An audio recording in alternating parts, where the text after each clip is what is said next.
क्या कहते हैं व्यास जी? साध्य साधन आदि का विचार तथा श्रवण कीर्तन और मनन, इन तीन साधनों की श्रेष्ठता का प्रतिपादन।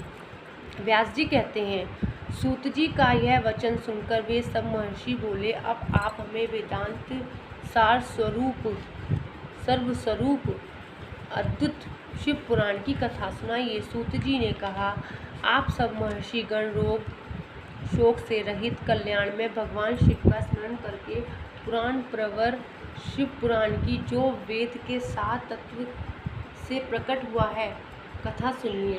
शिव पुराण में भक्ति, ज्ञान और वैराग्य, इन तीनों का प्रीतिपूर्वक गान किया गया है और वेदांत वेद सत्सत्व का विशेष रूप से वर्णन है। इस वर्तमान कल्प में जब सृष्टि कर्म और आरंभ हुआ था, उन दिनों 6 कुलों के महर्षि परस्पर वाद विवाद करते हुए कहने लगे, अमुक वस्तु सबसे उत्कृष्ट है और अमुक नहीं है। उनके इस विवाद ने अत्यंत महान रूप धारण कर लिया। तब वे सब के सब अपनी शंका के समाधान के लिए सृष्टिकर्ता विनाशी ब्रह्मा जी के पास गए और हाथ जोड़कर विनय भरी वाणी में बोले, प्रभु, आप संपूर्ण जगत के धारण पोषण करने वाले तथा समस्त कारणों के भी कारण हैं। हम यह जानना चाहते हैं कि संपूर्ण तत्वों से परे परमात्मा परातर्प पुराण पुरुष कौन है?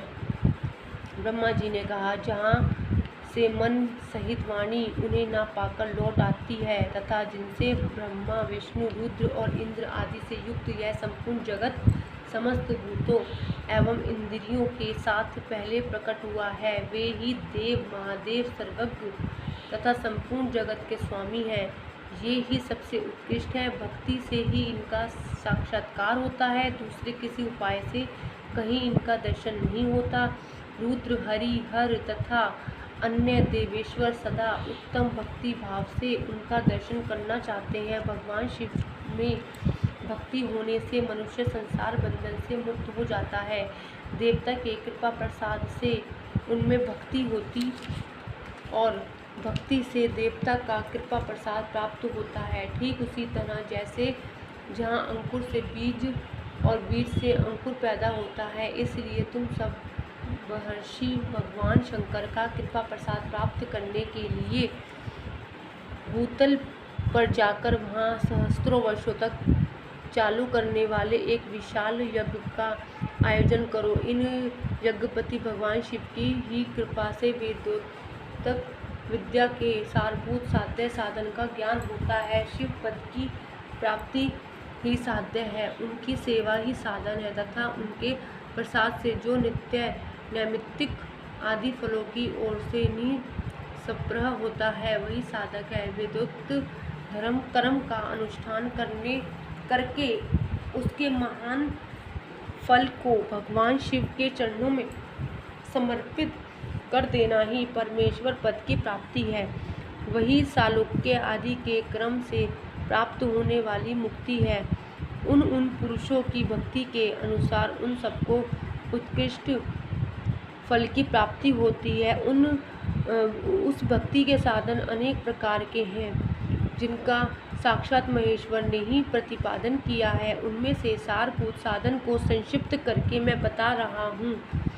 कान से भगवान के नाम, गुण और लीलाओं का श्रवण, वाणी द्वारा उनका कीर्तन तथा मन के द्वारा उनका मनन, इन तीनों को महान साधन कहा गया है। तात्पर्य है कि महेश्वर का श्रवण कीर्तन और मनन करना चाहिए। यह श्रुति का वाक्य हम सबके लिए प्रमाणभूत है। इसी साधन से संपूर्ण मनोरथों की सिद्धि में लगे हुए आप लोग परम साधकों का प्राप्त हो।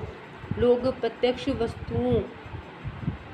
वस्तु को आँख से देखकर उसमें प्रवृत्त होते हैं, परंतु जिस वस्तु का कहीं भी प्रत्यक्ष दर्शन नहीं होता, उसे श्रवणीय इंद्रिया द्वारा जान सुनकर मनुष्य उसकी प्राप्ति के लिए चेष्टा करता है। अतः पहला साधन श्रवण ही है। उसके द्वारा गुरु के मुख में तत्वों को सुनकर श्रेष्ठ बुद्धि वाला विद्वान पुरुष अन्य साधन कीर्तन तथा मनन की सिद्धि करे। क्रमशः मनन प्रयत्न इस साधन की अच्छी तरह साधना कर लेने पर उसके द्वारा सालोक्य आदि के क्रम से धीरे धीरे भगवान शिव का संयोग प्राप्त होता है। पहले सारे अंगों के रोग नष्ट हो जाते हैं, फिर सब प्रकार का लौकिक आनंद भी विलीन हो जाता है। भगवान शंकर की पूजा, उनके नामों के जप तथा उनके गुण रूप विलास तथा नामों का युक्ति परायण चित्त के द्वारा जो निरंतर परिशोधन या चिंतन होता है, उसी को मनन कहा गया है। वह महेश्वर की कृपा दृष्टि से उपलब्ध होता है। उसे समस्त श्रेष्ठ साधनों में प्रधान या प्रमुख कहा गया है। सूत जी कहते हैं, मुनीश्वरों, इस साधन का महात्म्य बताने के प्रसंग में मैं आप लोगों के लिए एक प्राचीन वृत्तांत का वर्णन करूंगा, उसे ध्यान देकर आप सुने। पहले की बात है, पराशर मुनि के पुत्र मेरे गुरु व्यास देव जी सरस्वती नदी के सुंदर तट पर तपस्या कर रहे थे। एक दिन सूर्य तुल्य तेजस्वी विमान से यात्रा करते हुए भगवान संत कुमार अकस्मात वहां आ पहुंचे। उन्होंने मेरे गुरु को वहां देखा। वे ध्यान में मग्न थे।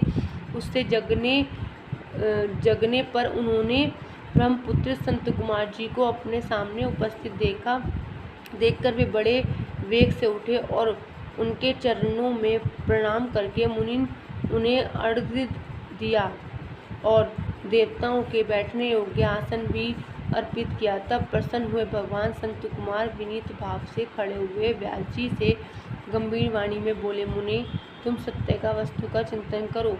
वह सत्य पदार्थ भगवान शिव ही है, जो तुम्हारे साक्षात्कार के विषय होंगे। भगवान शंकर का श्रवण कीर्तन मनन, ये तीन महत्तर साधन कहे गए हैं। ये तीनों ही वेद सम्मत है। पूर्व काल में मैं दूसरे साधनों के संभ्रम में पड़कर घूमता घामता मदरांचल पर जा पहुंचा और वहां तपस्या करने लगा। तदंतर महेश्वर शिव की आज्ञा से भगवान नंदिकेश्वर वहां आए। उनकी मुझ पर बड़ी दया थी। वे सबके साक्षी तथा शिव गणों के स्वामी भगवान नंदिकेश्वर मुझे स्नेहपूर्वक मुक्ति का उत्तम साधन बताते हुए बोले, भगवान शंकर का श्रवण कीर्तन और मनन, ये तीनों साधन वेद सम्मत हैं और मुक्ति के साक्षात कारण है। यह बात स्वयं भगवान शिव ने मुझसे कही है। अतः ब्राह्मण, तुम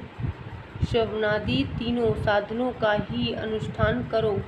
व्यास जी से बारंबार ऐसा कहकर अनुगामियों सहित ब्रह्मपुत्र संत कुमार परम सुंदर ब्रह्मा धाम को चले गए।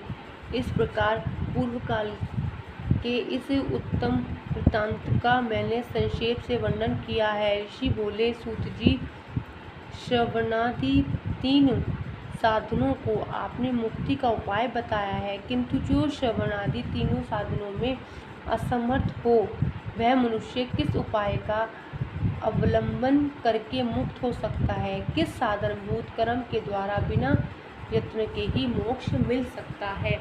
विद्येश्वर संहिता का अध्याय 3 और 4 पूर्ण हुआ।